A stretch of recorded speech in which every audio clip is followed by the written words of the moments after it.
Hi guys, how you doing? This is Madhvi from TaroticallySpeaking.com and eLearnTarot.com, and today we are getting into the third decan of Taurus, which is Saturn in Taurus, and it is associated with the Seven of Pentacles.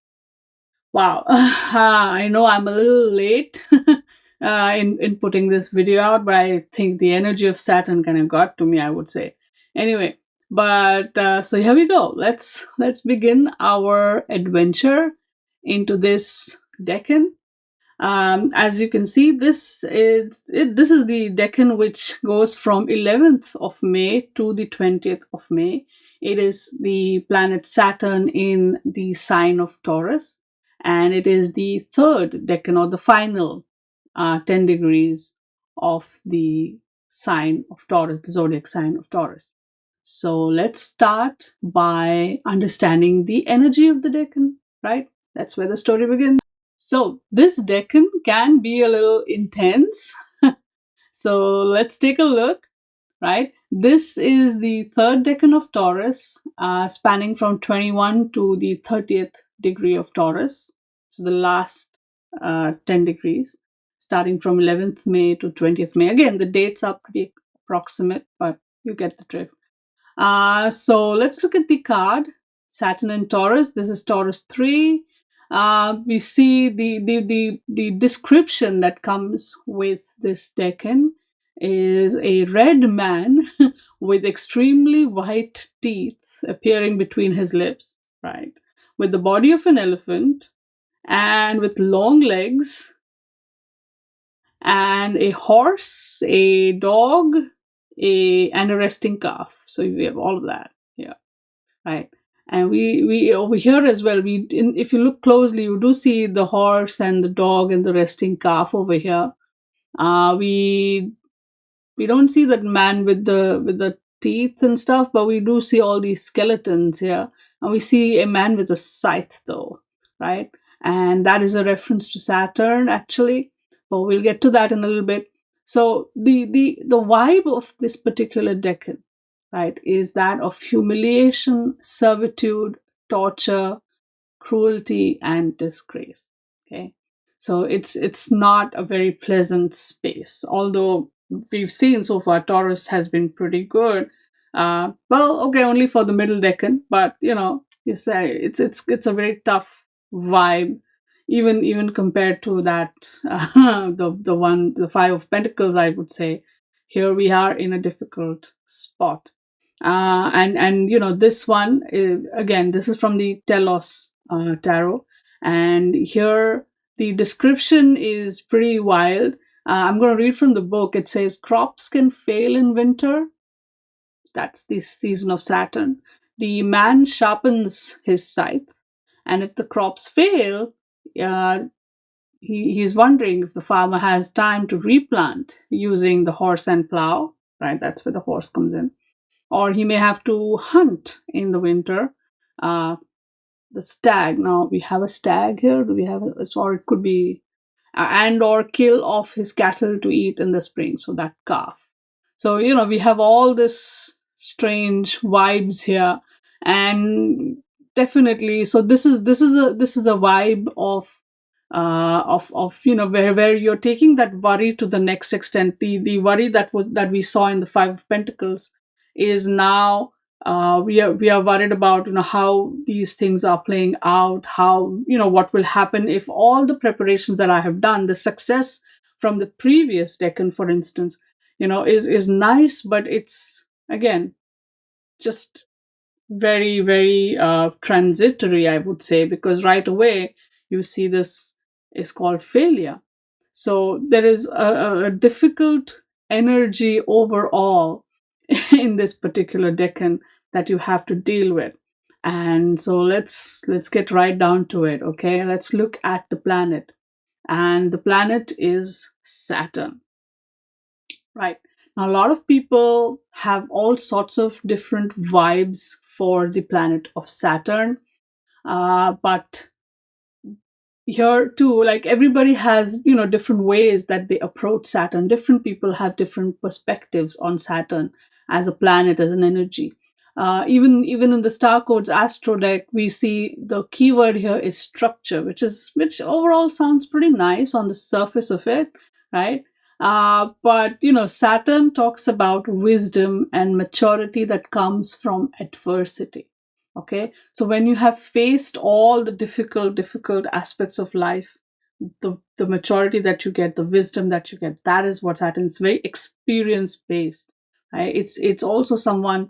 The energy is about someone who takes on responsibilities, or who has to establish, or all that he does is based on his personal authority. Duty has a big role to play in what they do, right? Saturn creates the sense of accountability. Saturn brings karmic justice. It asks you, this planet forces you, pushes you in positions where you have to drop your ego and be humble. You have, service without expectations. That is a big vibe of Saturn. Now, Saturn is also associated with borders and boundaries. And there's a very interesting reason for that. Back in the day, before Uranus, Neptune, and Pluto were discovered, Saturn was the last planet, that existed in the solar system, or at least that's how they knew that this was the last one, right? So beyond Saturn was a mystery. Hence, and then of course Saturn has these rings again, bringing that whole, boundaries and stuff, that vibe into it. So yeah, Saturn talks about boundaries and borders. It brings up the structures of society. It's like the skeleton in our body. It can control the bones and the teeth. It talks about the foundations, the traditions, the things that we must build over time. And because of that connection with time, we are looking at eternity, longevity, durability, right? So there is this whole vibe of time that comes with Saturn. And we're gonna get into it. So I'm not gonna stay on that point here, but we're gonna look into that. Saturn has a very powerful connection with essentially, if you see, with basically the structures that govern every aspect of your life. So even the way that it holds you to a good standard, it holds you to a very exacting standard. It therefore, that's the karmic justice, right?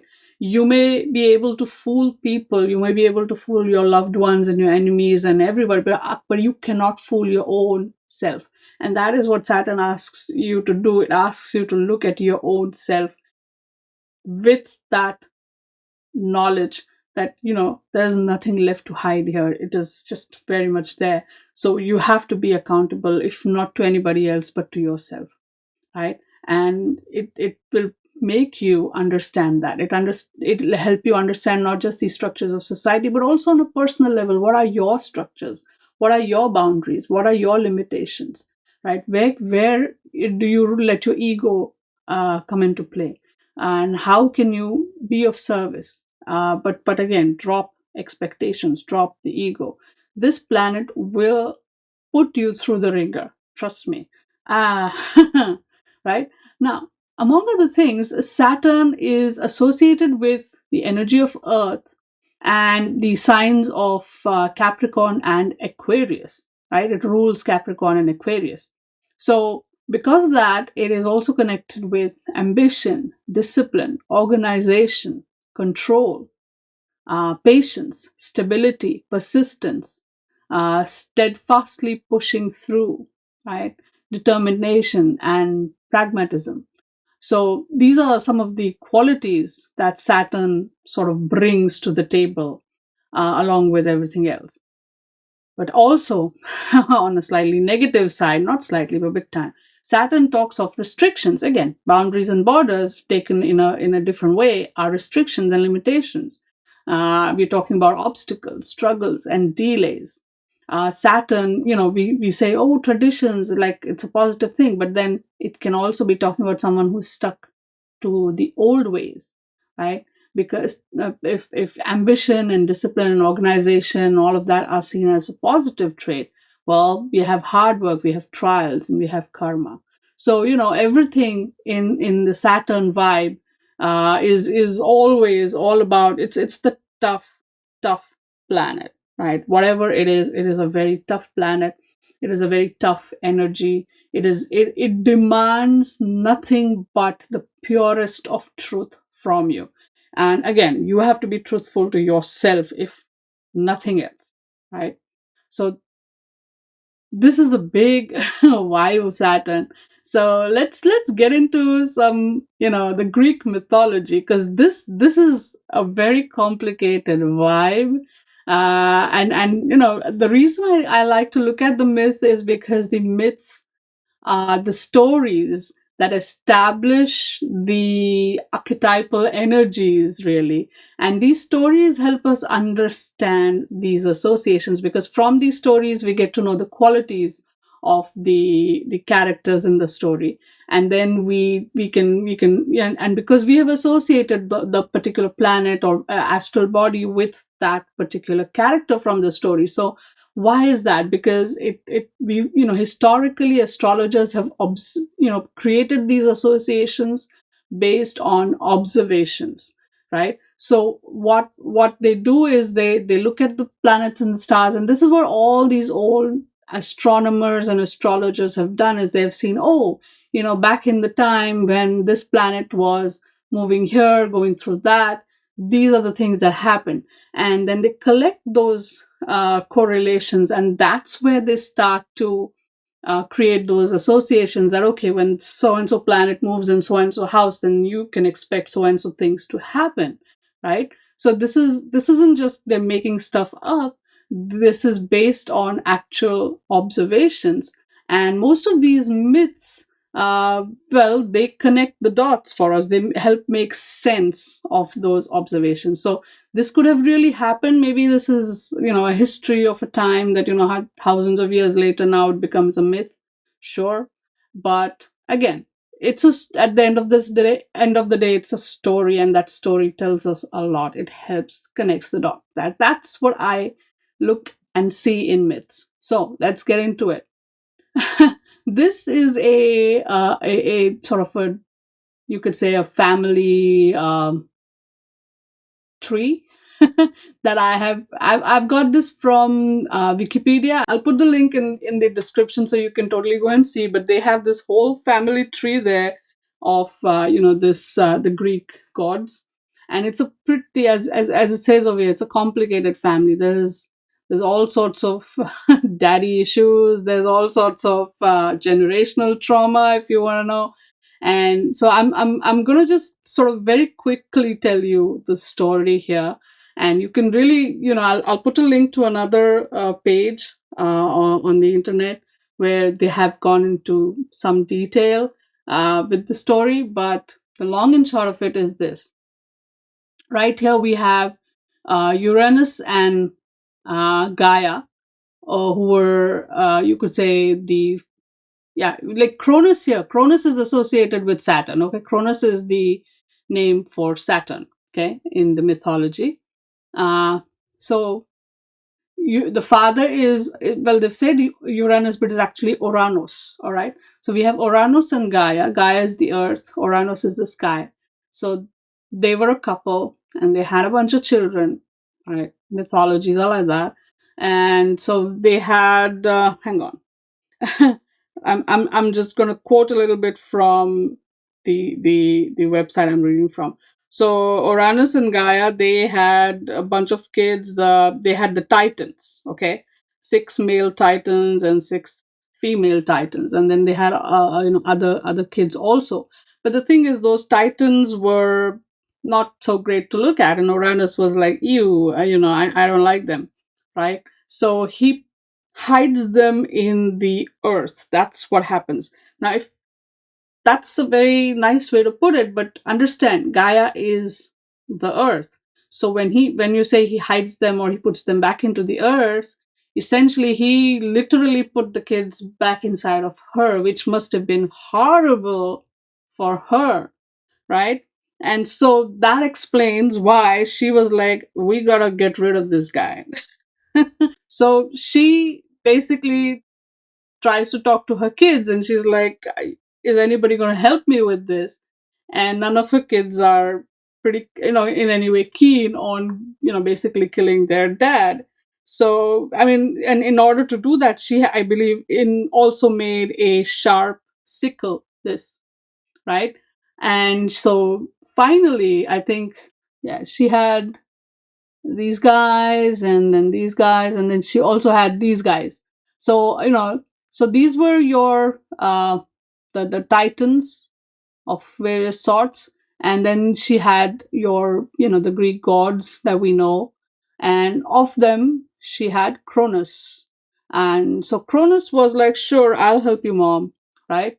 So she gives Cronus the yeah, she gives him the scythe, and she tells him to hide in her bedroom. And then that one night when Uranus is supposed to go, visit her and stuff, and he's trying to make love to Gaia, and Cronus comes out and he strikes him. Now he can't necessarily completely kill his father, but he ends up he ends up cutting off his father's genitals. Yeah. Like I said, daddy issues and generational trauma. This is just, we're just getting started, right? So he cuts off his father's genitals. So this is the fun. This is very interesting. The blood landed on Gaia, and so through that blood, she gave birth to the Erinis. Here they are. They're called the Furies. And so then Cronus threw the genitals into the ocean behind him. So from there, we have the birth of the goddess Aphrodite. Right here, she is. Fun things, yes. Anyway, so after he kind of, cuts off the genitals of his father, Cronus then imprisons his father deep in Tartarus, which is the Greek version of hell, you could say. The infernal region is what they've said here, along with the Cyclops and the Hecatonkires. These guys, the Cyclops, and yeah. So look, the other Titans, I suppose. Like essentially, what the way I see it is, Cronus and Gaia, and after getting rid of Uranus, they basically just took the brothers and sisters that they liked. I guess Cronus took those, and he's like, you guys can remain here, the rest can be imprisoned. Hmm? And yeah, and then we have a golden age. Okay, so this was a lovely time when Cronus was ruling. Cronus is Saturn, so that's why he's associated with the scythe. Here we see him as the scythe, and there's a different version. I think the Roman mythology that's associated with Saturn, because that's when he goes and he teaches them, or not yet. Like eventually, I think he will teach agriculture to the humans and so forth. But yeah, this was a time where everybody was happy. There was a nice golden age. And Cronus marries Rhea. Okay? Fantastic. They were good, going good. But here's the thing. And this is where the trauma comes in. And that whole thing. When Cronus injured his father, Uranus basically says, listen, dude, you're doing this to me, fantastic, but, beware, because this shit's going to happen to you too. And Cronus kept remembering that. So when he and Rhea, ended up having their kids, it kept playing on his mind. And he's like, oh my God, what, my kids are going to come after me too. They're going to kill me too. So that's what he did, exactly what his father did. Even though he didn't want to be his father, he ended up doing what his father kind of sort of did to him. He essentially ended up swallowing each of his children as they were born.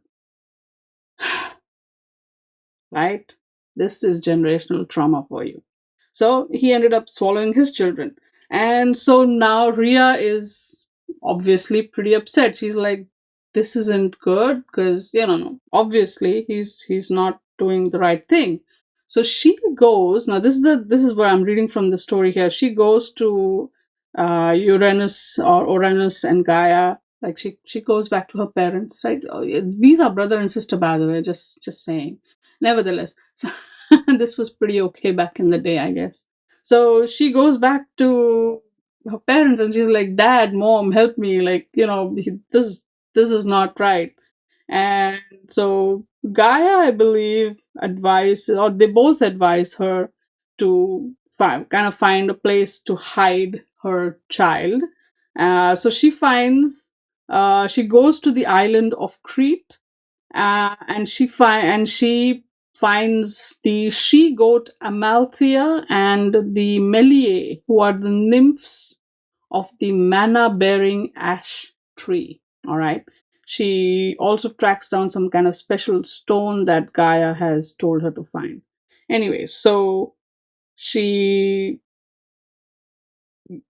Cronus is kind of traveling, so he doesn't know where Rhea is being, traveling to.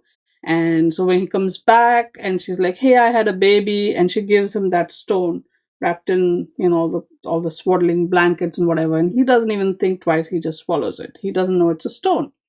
Meanwhile, Zeus is in Crete with that lady goat, Amalthea, and the nymphs, and they're taking care of him. And so now and then, when Cronus isn't around, Rhea goes back to Crete. She takes care of Zeus, and she's teaching him the revenge thing, and yeah, you know, and then ultimately, Zeus grows up to be strong and magnificent and what have you. And Rhea has taught him how to take revenge and stuff. And I think one of the random other gods are also helping Rhea because they're like, yeah, it's a golden age, but it's gotta go. This dude is eating his kids. This is not right. So they prepare some mixture of copper sulfate, poppy juice, the syrup of manna. It's an interesting mixture. And they gave this to Zeus. Zeus then takes that mixture to Cronus, and as soon as Cronus starts drinking it, he starts throwing up his children one by one. And so then we have Poseidon, Hades, Hera, Demeter, Hestia, all of these children, they come out because he throws up. Interestingly, so as he swallowed them, they've grown inside of him. Just like I think when Uranus swallowed these guys, right? So yeah, talk about generational trauma, guys. Anyway, so then Zeus comes out, and then there's this whole battle, I believe, 10 years and whatnot, and that's like a whole story. But ultimately, Cronus was cursed to travel the world and measure out eternity all alone, and there's the connection with time. Okay, so and then all the bunch of the Titans now started sort of helping Cronus, and all this crazy stuff was going on. There was this whole major battle apparently, and that's what he did. Okay, so this is the story, uh, essentially in a nutshell, of Cronus or Saturn. And so this is a phrase from the article which I absolutely loved, right? Like, this word Cronus is often confused or sort of conflated or sort of joined with another word called Cronus. That's Chronus, which is the word for time. Okay, so that's another god, I believe, which was connected with time. So they got sort of merged together in a certain way. But yeah, essentially, what was happening is this, right? We have Uranus and Gaia, who are the sky and the earth. They represent that, or they are that, and then uh, they created these kids, all of them, different kids for different things. Few I know, because Memnosine is for memory. This I know. Themis is for justice. This I know. Phoebe is the sun, I believe. Yeah, I don't know. Maybe I'm 100% not very sure, but I think so. Yeah. So anyway, the point I'm trying to say here is Cronus being the god of time. See, first we have the earth and the sky, which is timeless, it's endless, it's going on. But when Kronos comes into play and he, chops off his father's genitals, the genitals are the way that this reproduction is going to happen. So now no more reproduction for poor Uranus, right? And he's then just stuck in that abyss of Tartarus. So Cronus then brings the element of time into play in that way, if we look at it symbolically. But by not allowing his children to, be born regularly, grow up regularly, he is eating them. Essentially, time consumes the ages. Here, he is stopping the next cycle from manifesting. And this is where that connection with time, with ages, I think really, really comes into play. And especially you see that with Saturn, right? With the planet Saturn, there is this big element of time. Now, if you also see, Saturn takes about 29 and a half or 30 years to complete an entire sort of, the whole orbit around the sun. And if you attach that to everybody's lifetime, we are looking at a big chunk of our lives, right? And anytime, so that's why they say when a Saturn return happens, right? We are looking at about nearly 30 years of our life has gone from one Saturn return to the next. It's a big thing that happens. It's a big chunk of our life. And then Saturn forces us to confront the passage of time, the effect of that passage of time. Like whatever we have swallowed, not, the things that we are afraid of, right? He's afraid of the next generation here in the story. And so he swallows his children. And in our journey of that 30 years, whatever we have swallowed, whatever we have not allowed to come out and grow, whatever we have not allowed to sort of manifest, good and bad, right? Saturn forces us to kind of confront that, to deal with that. And it slows everything down to that point where where we don't have a choice, where our personal ego does not matter, right? Oh, I'm the god of my life. Sure you are, but you have to also face up to the parts that need to go, right? And that is, I think, the big function of that Saturn return. So yeah, complicated dynamics in this family here, but essentially it's trippy stuff. Mythology can really, really open your eyes. The whole symbolism of it can really open your eyes, I think. Hmm? So with that said, that's the whole vibe of Saturn, at least I have picked up. Okay? So let's look at the tarot cards associated with Saturn, and that is your world. Again, remember, Saturn, for the better part of the journey, was the last planet that we knew that in the solar system. So it's interesting that card number 21, which is the last card of our major arcana, is associated with Saturn. Hmm? It's interesting to me too. I have some dates that I have written down, just to put things in perspective before we look into the meanings and such. Um, the Tarot de Marseille was roughly around, the, I think the 1700s, 1800s, thereabout, 1700s, and so forth. The planet Uranus was discovered in 1781. Then Neptune was discovered in 1846. Okay. Thereafter, we have the Rider-Waite-Smith that was published in 1910. So now, when the Marseille Tarot was discovered, they didn't know about Uranus, Neptune, Pluto actually existing in the sky. Then Uranus and Neptune were discovered, and the Rider-Waite-Smith came out. So now, here's an interesting fun fact, right? So, remember the cards, the Fool card and the Hanged Man card, right? So, Fool, the Hanged Man, and our world card, and even the judgment card. Let's talk about judgment card also. So the world was associated. So these were, I mean, world did its kind of double duty as Saturn and as the element Earth. The hangman was associated with water. Fool was associated with air, and judgment was associated with fire, right? Then the additional planets were discovered, and they were like, okay, let's just find something, and they connected the dots.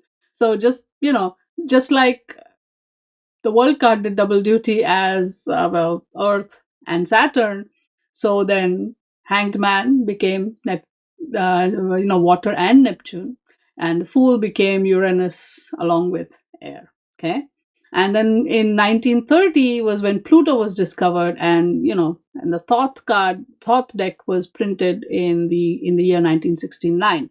So we have all this interesting timelines happening.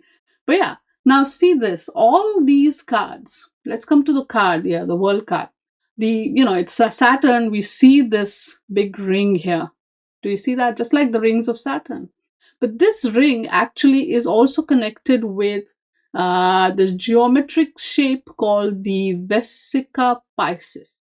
Okay, I will put the thing in the video, but it is a geometric shape that is formed by the intersection of two circles with the same radius, where the center of each circle lies on the circumference of the other. So essentially, when these two circles sort of intersect, that little shape that is formed is, it looks like this, right? A little bit. This is that. What does it mean? In Latin, that word Vesica Piscis literally means fish bladder, and is associated with sacred geometry, the symbolism and architectural design. The symbolism essentially is the union of opposites, each circle being, let's say male and female, whatever, and when they intersect, it's the union of opposites. It's the interconnectedness of all things. It's the cycle of creation and birth. Okay, so that's the whole vibe. We also see this is the laurel wreath, which is associated with success. Back in the day when Roman kingdom, yes, when like you won a war and whatever, you returned as a victorious hero, they would put a laurel wreath, a crown of laurel wreath on your head, like you see that even in the Six of Wands, right? So it's a symbol of success. It's like saying, hey, yes, we recognize your success. So this card, of course, being the last card of your major arcana, represents that completion. It represents that success. It represents the fulfillment of whatever purpose that you have been seeking. So if your journey begins with the Fool card and ends with the World card, then you have accomplished what you have set out to accomplish. So that's the big project, a big cycle has completed. A Saturn cycle, 30 years maybe, has completed.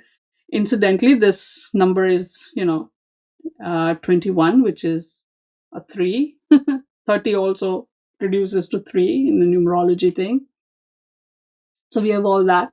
We see these the 4 signs here. We have this the angel represents air or Aquarius. This eagle represents water or Scorpio. We have Leo or fire, Taurus, Earth.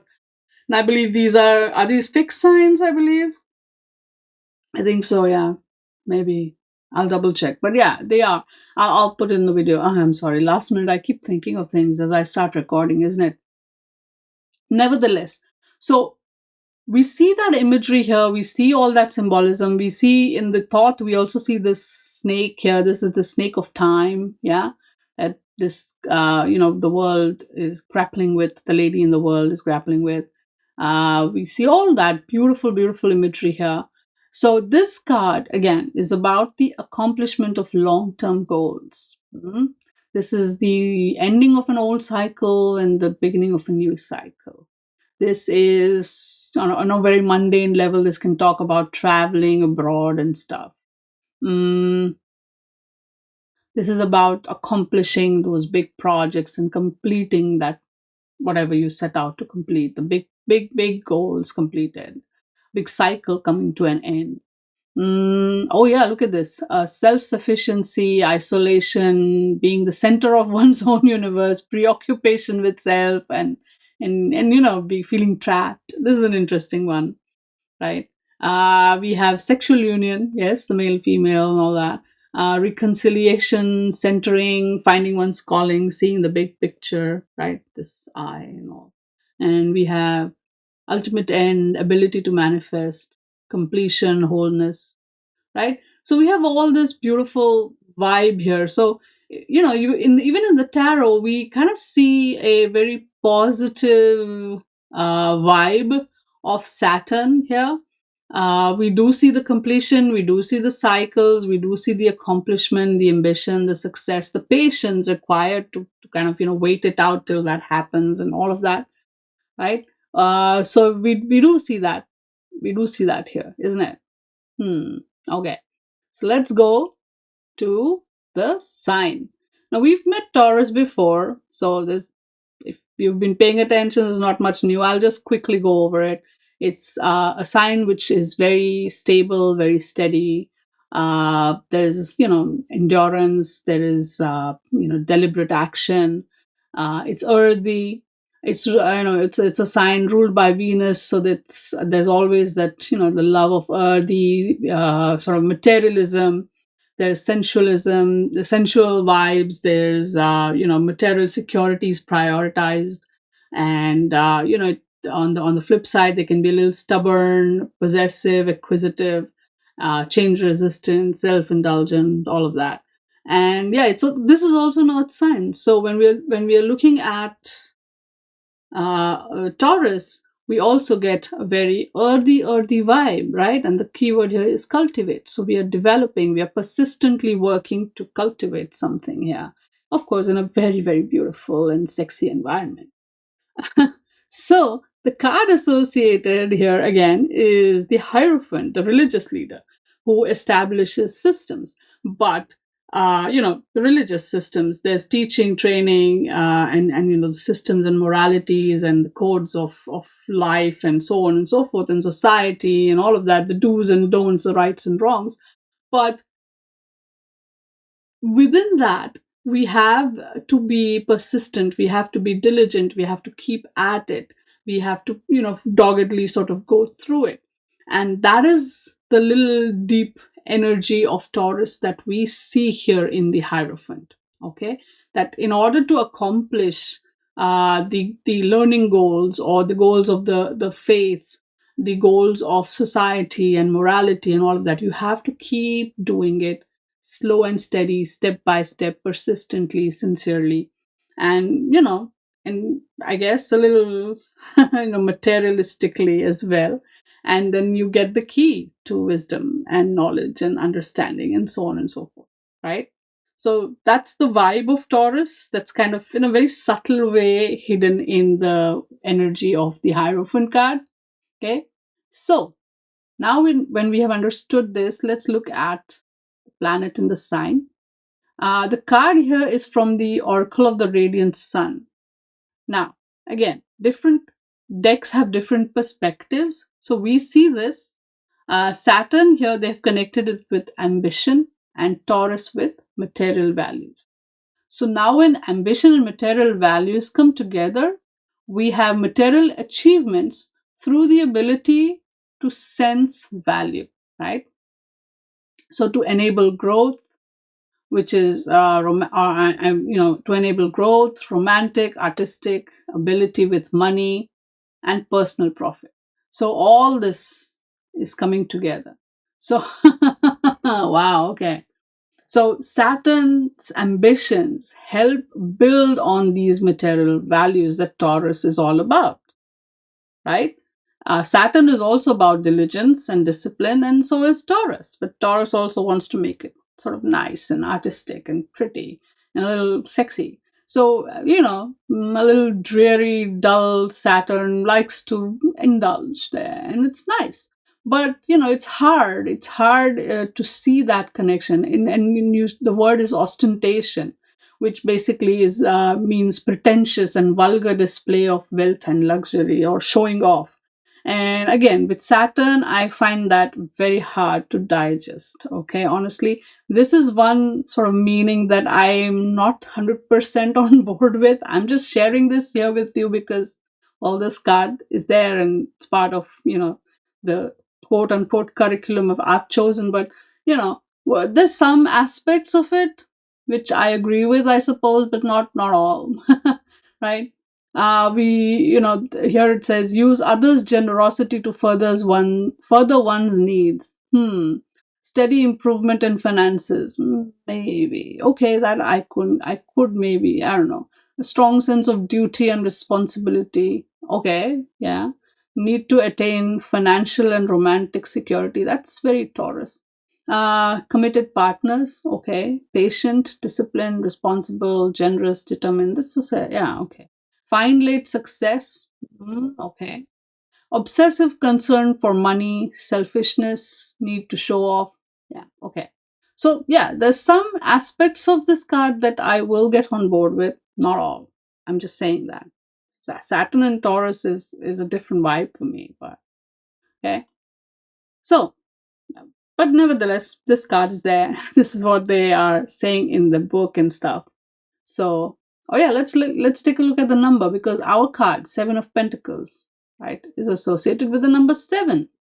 Now, 7, a lot of people like to associate this number with luck and opportunity. Some people like to call it, connected with spirituality and belief and faith. But 7 is about limits.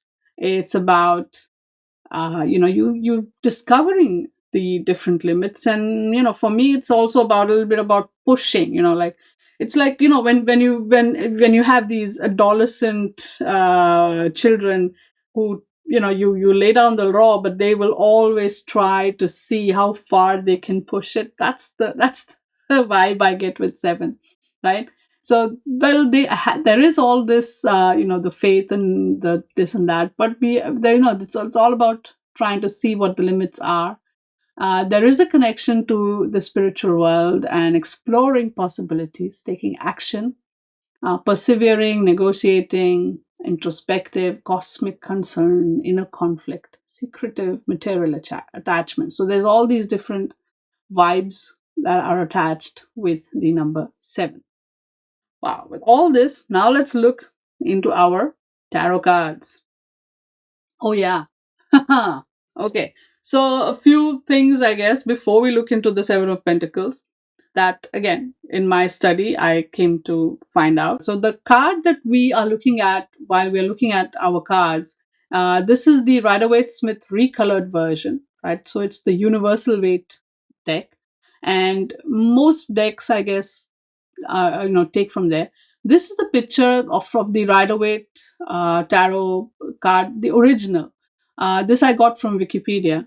And, notice where the arrows are pointing here with the leaves. You'll see that there are slightly different shades here. Now, even in the recolored version, they have tried to bring that in, but, it's unless you really, really are sort of if someone points that out to you, you don't notice that. And that is something even I never noticed until it was pointed out to me, right? Because when I used to originally look at these cards, or when I looked at this image, I would notice this guy's face and he looks worried. And then, 7 of Pentacles was always about patience. That was the keyword that I was taught. And for me, it's like, okay, he's grown this crop and he's really, patient about it. And these are the fruits that have come, and now he has to, cut them and enjoy the fruits of his labor and so forth. Here's the thing. These, if you see the shading, that the original drawing of this card wanted to tell you that, some of these leaves, when if you've observed your plants, the leaves, as they start to age, they become a little yellow and then they start to wither and die. So what they are, you see a little bit of that shading here as well. So, pay attention. That's because this is important. Because now, when we see the connection with Saturn and Taurus, what they're trying to say here is that, look, time has passed. And although this guy has been very patient and diligent with growing of the crops, him worrying there is also wasting his time. If you're going to cut the fruits out, you got to do that at the right time. You, of course, you can't cut them when they are raw, but you can't even wait till they are overripe. You have to wait, cut the fruit out when it's the right time. These leaves are growing old, the plant is growing old, maybe the fruits have become overripe. Okay, so when those fruits are overripe, they may not necessarily be edible after a point, or they'll start to spoil. Okay, so this is the little vibe that often gets missed out with the Seven of Pentacles. And this is where the Saturn or time energy sort of comes into play, I would say, in this card and in this card image. Okay. Okay, so this is one thing I wanted to just kind of touch upon. And then there's this the other. Okay, on the Thoth and the Telos deck, which we've seen before, we see this image, and we do also see this keyword, which is failure, which I will talk about in just a minute. But this image actually is connected with uh, geomancy. Okay, again, I will not go deep into it. But there is, I was introduced actually to geomancy uh, back in the day when, if I believe, time has always been my weak point. I'm very fuzzy with dates and times. But back in the day when James R. Eads came up with the Cosmovision Tarot, I believe, he did this Kickstarter, and there was a whole bunch of different things he added on to it.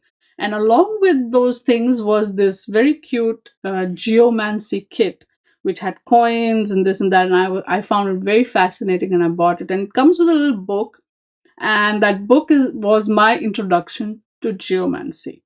Okay, the long and you can do that with those coins, but traditionally they would, I mean, they had these they had these what do you call, dice, yeah, in a way. But before the dice, also, what they would do is put a number of how do you say it, the lines and dots in the sand. Okay, I'll explain in real quick. I'll explain. The word geomancy means, geo is earth, mancy divination, so it's divination that comes from the earth. Okay, in Arabic, because that's where they kind of came up with this. It's called Khat al Raml or Darb al Raml.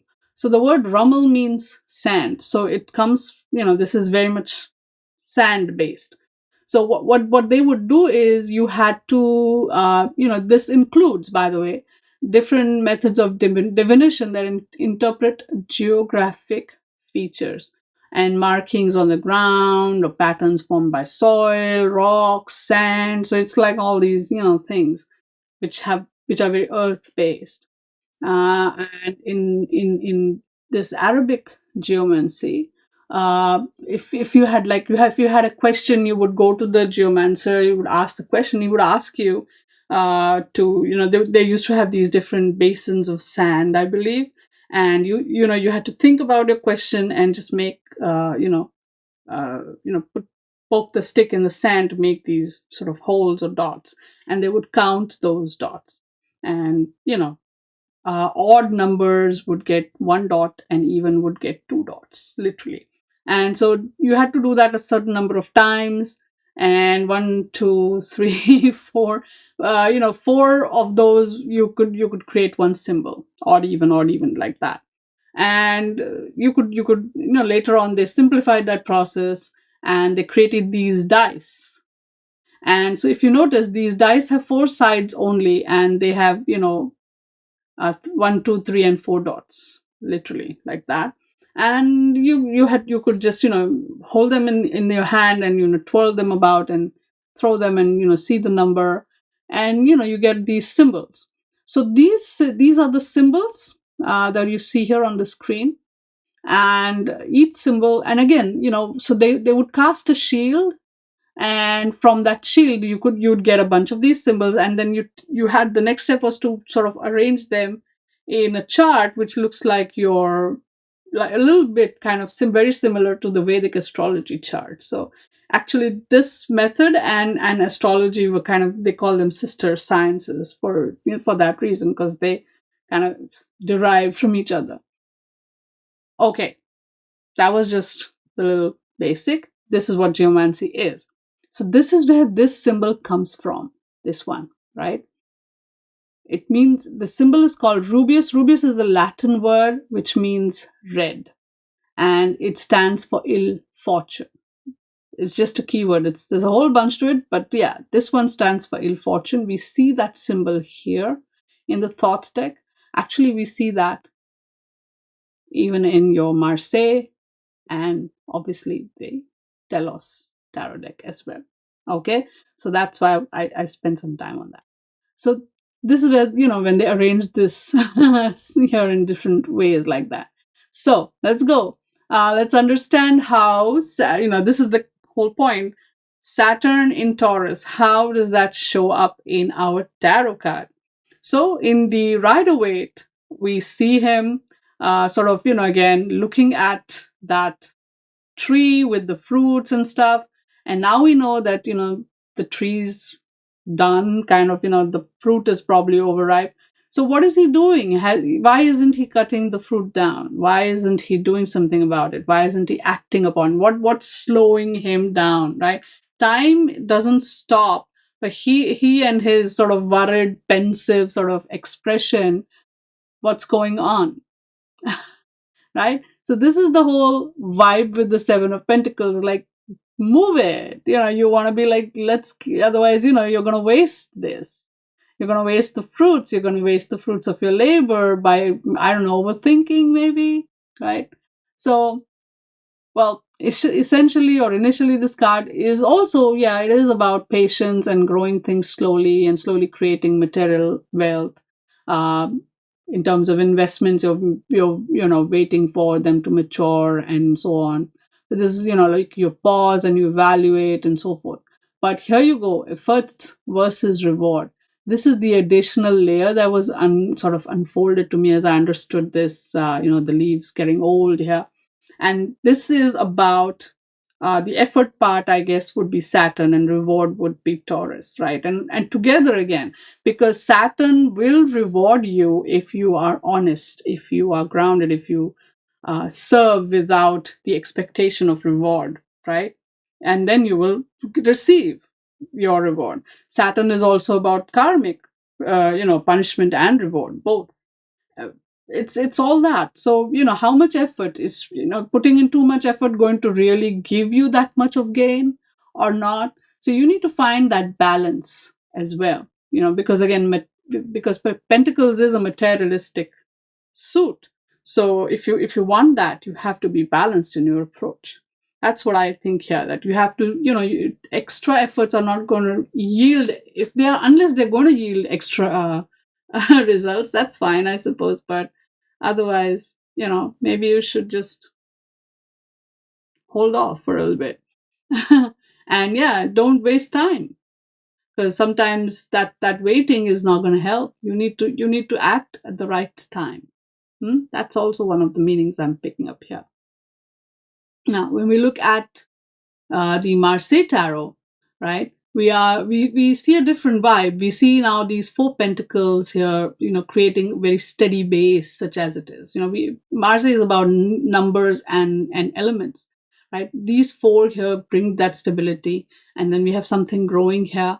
There's that, and in each little pentacle is still protected by one leaf here. Now we have these coming in, and this one pentacle is kind of, extra protected, I would say, right? So this is about finding and looking for acceptance. Again, Saturn,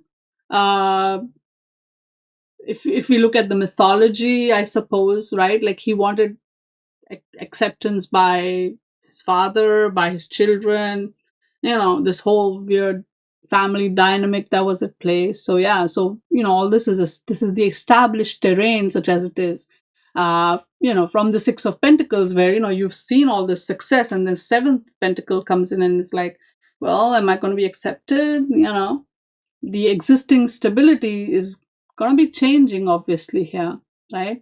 But so dynamic creativity is subdued to stability. So even though this one pentacle may have some interesting ideas. They are just like, hold on, let's, we are in a nice space, let's not go overboard. Right? So there is protection, nourishment, all of that. But yeah, there is a need for acceptance and approval that comes from Saturn, I would say. Okay. Now let's come to the thought deck. Wow, this is a grim picture. And actually, this was a jolt to the system for me, because when I saw, when I started my tarot studies, it was with the Rider-Waite image, and I was like, okay, Seven of Pentacles, patience, yeah. And then I look at this one, and I'm like, wait, what? Why is it failure? And you see this is like the plants are kind of dead or dying in the background. Even these coins, you can see these I believe, I think there's Saturn and Taurus imagery or symbols here.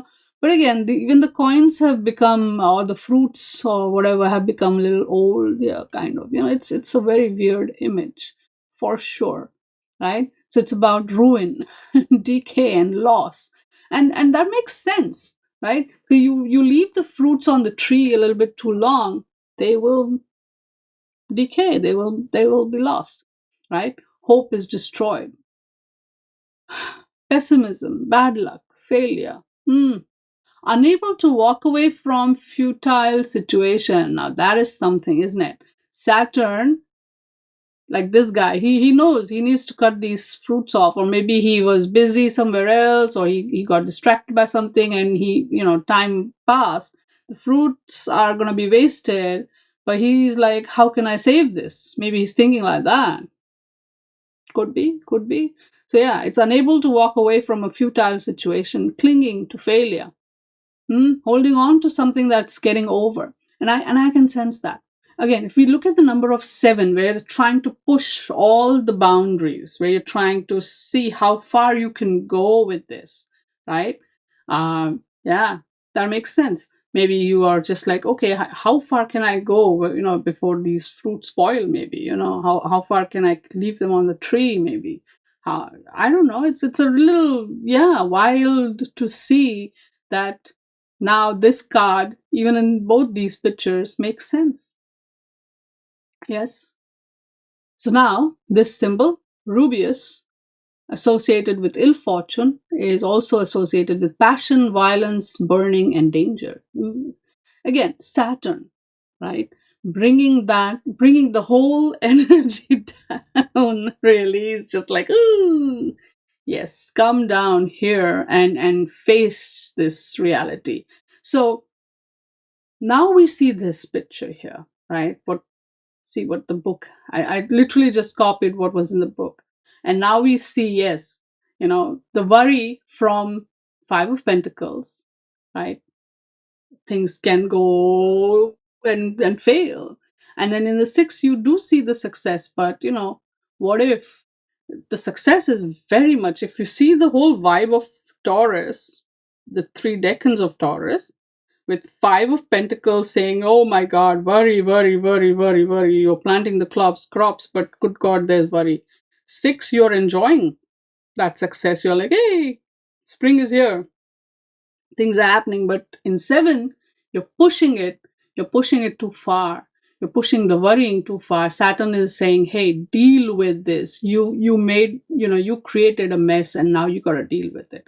Or whatever it is that you have put in, you are going to reap that, good and bad. So that Taurus, although the sign is nice, the 2 decans that kind of, hold that one little decan in the middle, those 2 decans are really a tough journey to go through, I would say. And so here we see him sharpening his scythe and saying, hey, if this thing goes sideways, I'm going to have to prepare. I'm going to have to maybe, replant the crops or kill my calf or whatever, because I gotta eat. Winter's coming. But again, we are in the beginning of spring season wise. If you see, all the pentacles are associated with winter, so he's already, in his head, he's in winter already. If you see, but again, or maybe in the southern hemisphere, it's a different season. We shall see. But yeah, it's all this interesting energy. So yeah, Saturn's Diligence can be seen in the, even then, even the worrying, there is that diligence, right? Because you have to worry. Unless you're diligent, you can't worry. If you're carefree, you don't worry, right? So the diligence comes in. But then Saturn's sort of, that aspect of justice, putting everything in the right place, and saying, hey, come back to earth, be humble, and face it, right? Deal with this shit. Don't run away. Saturn also, again, is about time, as we said, consuming the ages, but also it's like, should I, shouldn't I? Should I allow this thing to move forward and manifest, or should I just hold it in? There's always that hesitation with Saturn. And in Taurus, where you like to indulge and you enjoy, and you're persistently focused on the material aspects of life, that energy can translate into this sort of vibe, failure, right? Failure to see when it's enough, failure to see when to stop, failure to see that, hey, you can go ahead and try something new, even if it shakes things up a little. Failure to understand that, sometimes you can't hold on to something, that you need to move past it, that sometimes time doesn't mean stopping in one place. It means move forward, right? You can't hold on to it. If something is not working out, you can't make it work by simply hanging in there, right? It's also about the failure to see and recognize the present moment, perhaps, and but also to sort of realize that, hey, I need to push through, and imagine the worst outcomes as well, and imagine that failure, and prepare for it. So it's all these different shades that we see here, that the Saturn energy actually brings. Saturn is not bad in and of itself per se, or Saturn just very super duper serious. And Saturn is going to make you work for it. It's not going to just give you something as a gift. So that's the big vibe of Saturn in Taurus. Okay. Oh, yeah. Let's take a quick look at our supporting cast as well, because why not? We've already, so I'm going to run through the ones we've already seen. We have the Ace of Pentacles, the Seed, the blessings, and the solid structure that you need, the earth base you need to make it happen.